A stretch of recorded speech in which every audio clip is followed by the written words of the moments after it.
इस हुकूमत के साथ क्या मसला है कि ये हर सुप्रीम कोर्ट के जज के साथ ये आडा लगा के बैठ जाते हैं और इनको जो है मर्जी के फैसले चाहिए। ये सबसीक्वेंट इफेक्ट है इसका। फैसल चौधरी साहब,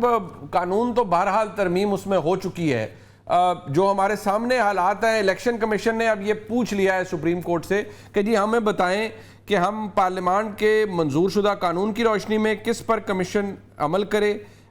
ये बताना है सुप्रीम के ऑर्डर पर अमल करे या कमीशन अमल करे उस तरमीम शुदा कानून पर जो कि हमारे सामने। ये सवाल तो इनवैलिड नहीं है, सवाल तो वैलिड है अगर उन्होंने मजीद क्लैरिटी मांगी है, या आपको लगता है ये टाइम गेनिंग टैक्टिक है?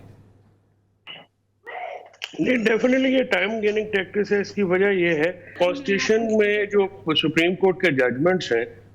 उनको आर्टिकल 189 के तहत एक कवर फराहम किया जाता है और इसी तरह से हाई कोर्ट्स की जजमेंट्स को। और आप भी क्योंकि वकील भी हैं और हम राना साहब भी वकील हैं जी, तो मेरा ख्याल में तो जो मशवरा दिया गया है इलेक्शन कमीशन को और स्पीकर साहब को, वो शायद जाती ख्वाहिशात पे मबनी है। देखिए, कॉन्स्टिट्यूशनल कवर्स जब आ जाते हैं तो फिर सुप्रीम कोर्ट का फैसला बाइंडिंग होता है तमाम एग्जीक्यूटिव अथॉरिटीज के ऊपर,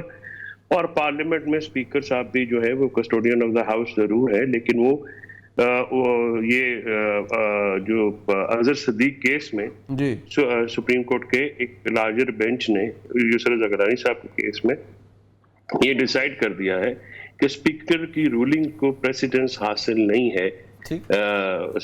जुडिशियल वर्डिक्ट्स के। ठीक, तो इस सारे मामले में तो वो जो फैसला है सुप्रीम कोर्ट का, मैं समझता हूं कि इलेक्शन कमीशन का ये सवाल करना जो है, ये मासवाए के इसको मजीद लिंगर ऑन करना और जो एक यहाँ पे एक फैशन चल पड़ा है, इसकी भी कि सुप्रीम कोर्ट के फैसलों पे अमल दरामद नहीं करना, इसमें मैं समझता हूँ कि जब बंदयाल साहब ने वो फैसला दिया था 2 सूबों में दिन का में इलेक्शन करवाने का, देखिए कुछ चीजें होती हैं जो इदारा जाती होती हैं, जिसके लिए जजेस को खड़ा होना जो है वो उस वक्त अगर वो खड़े होते तो जो है वो अपना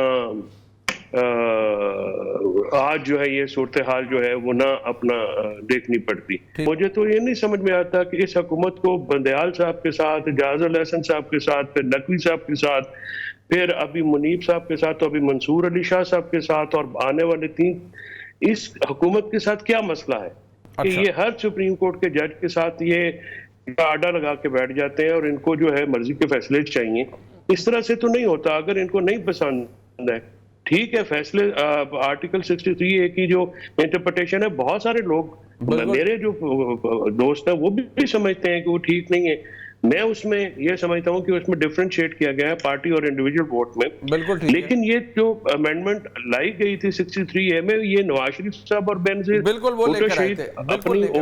लेके आए थे, बिल्कुल लेकर आए थे। देखिए ना, जब ये चीजें पार्लियामेंट ने अपनी खुद किया और 97 से ये 98 से ये